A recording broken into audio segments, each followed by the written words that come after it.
Previously on A Mining for Answers, The Adventures of Stilton Tarwater. Episode 1.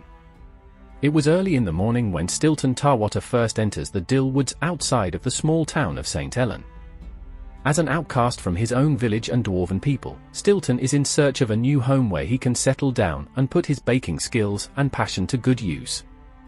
It is only mere minutes into his wanderings when Stilton stumbles across a decrepit hut hidden away in the brush, smoke pouring out of the cracks between the planks. Instinctively, he bursts into the hut to find an old man with the name Crockett desperately trying to get a fire under control. At the order of the man, Stilton runs to fetch some water in order to put out the fire. With the fire out, Crockett opens up to Stilton about his troubles. He is a former soldier who had at one time served in the town, but who has since then been run out of the village by a heavy-handed bounty hunter named Leonidas along with his band of ruffians known as the Shadow Folk. Despite this, Crockett has not been idle. For the better part of 4 months he has been preparing a resistance movement, albeit a rather meager force at this point. Episode 2. Taking leave of the old man, Stilton heads into town to check out the situation for himself. As he approaches the edge of the woods, he is intercepted by someone hiding along the path. It is a small halfling in a green-brown cloak with the name Gruth who is whispering warnings not to enter the town. The Shadow Folk have taken over the village, and they are not to be meddled with. Heeding this warning, Stilton proceeds with greater caution. Just as he breaks out of the woods, he sees a horrific scene playing out in front of him. 2 Shadow Folk have captured a farmer girl, who we later learn is called Malexia, and they are attempting to extort money from her by means of threats of violence. Just as the soldiers pull out a chopping block to cut off the girl's fingers, Stilton steps forward with a booming voice. He commands them to let the girl go, and offers to pay the debt in exchange for her release. At first the soldiers are unsure what to do, but in the end they accept the 10 gold pieces that cover the debt, and they draw back to the center of the town. Episode 3. Overjoyed at her release, the girl Malexia invites Stilton to come back to her family farm in order to meet her father, Broderick. Our dwarf hero follows gladly in hopes of finding some much-needed rest and sustenance. Immediately upon arriving at the farm, Stilton is greeted by Broderick and given lodging for as long as he needs it. Malexia mentions to her father that Stilton is a baker, and Broderick offers Stilton to fire up the old farm oven in order to bake some bread. Stilton eagerly accepts and sets to work. He gets the oven in order, and after that goes to the back of the barn to chop up some wood for the fire. Here, however, his peaceful baking is interrupted as 3 Shadow Folk on patrol come across him by the wood pile. The encounter is not amicable, but rather leads to the Shadow Folk drawing their swords and charging the lone dwarf. Stilton is quick to act, and his quickness pays off. Within seconds he leaves all 3 of the soldiers lying dead on the wood-chip-covered ground. Episode 4.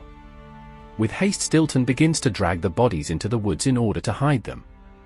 He stashes one body, but just as he returns he hears the sound of hooves behind him. It is the captain of the crew, riding on horseback and shouting at the dwarf. The captain barks out several orders to Stilton, but Stilton does not budge. Enraged, the captain charges. Blow after blow is exchanged as these 2 battle-hardened combatants wear one another down. With both at the point of falling, Stilton is saved by cast iron. Bursting out of the bushes nearby, Malexia jumps up and clocks the captain across the head with a frying pan. He falls to the ground, unconscious. Combat is over. Episode 5. At this point Broderick is running around like crazy, overwhelmed by everything that has happened. Stilton looks to Malexia. Should we kill this soldier or not? She opts for mercy, and they tie him up and drag him into the barn. While they wait for the soldier to wake up, Stilton bakes some bread and rests. Eventually the soldier, who is named Cassius Casbow, comes to, and he is persuaded to talk. Apparently, Leonidas is digging down under St. Ellen to find treasure. There is supposedly a huge gold deposit under the city, and Leonidas has begun his search under the foundations of the mayor's mansion in the middle of town. With this news, Stilton heads out into the town in order to try to gather individuals who would be willing to join the fight against Leonidas and his draining of the town's valuable resources.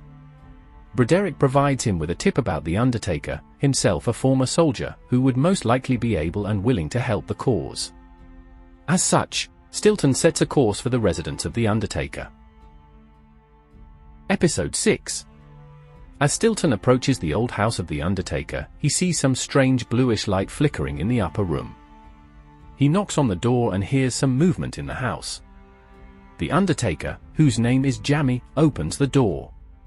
He is an old man, with pasty white skin, leather apron and leather gloves. He looks suspiciously at Stilton at first, but after a brief conversation trust is established. The Undertaker agrees to join the resistance, and he names others that might prove useful, the old soldier out in the woods as well as 2 halflings that had recently been arrested, but might have escaped. Upon leaving the house, Stilton encounters Leonidas riding through town followed by several of his mounted goons. People cower in fear as Leonidas rides directly up to Stilton. Episode 7. Leonidas is a towering man with narrow eyes. Oddly, his regal clothing appears to be weathered and decaying, almost falling to pieces around his body. There is a tense exchange, but Leonidas, upon discovering Stilton's baker skills, orders the dwarf to report to duty at the mayor's mansion in a few hours. With this, the bounty hunter rides away. Poison, thinks Stilton to himself. I will need poison.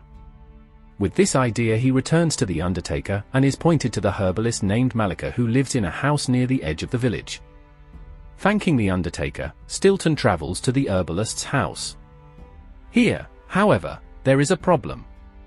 The house has been broken into. Furniture and articles are strewn about. And even worse, the herbalist is nowhere to be found. Episode 8. In his search through the house, Stilton finds a potion that he immediately recognizes as Raven's Blood Scourge.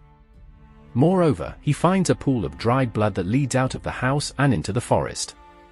Following the trail, he is led out once again into the woods.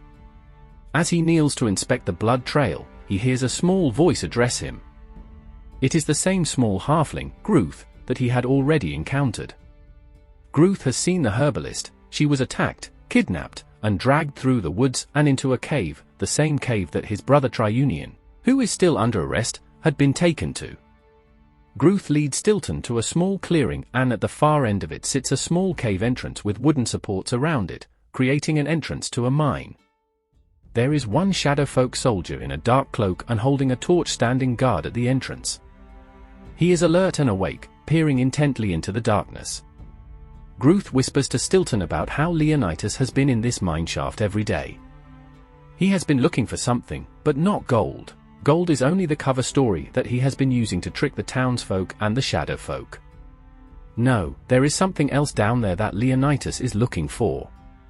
Something far more sinister. And whatever it is, by tunneling deep into the darkness, Leonidas is clearly trying to demonstrate his own dark powers.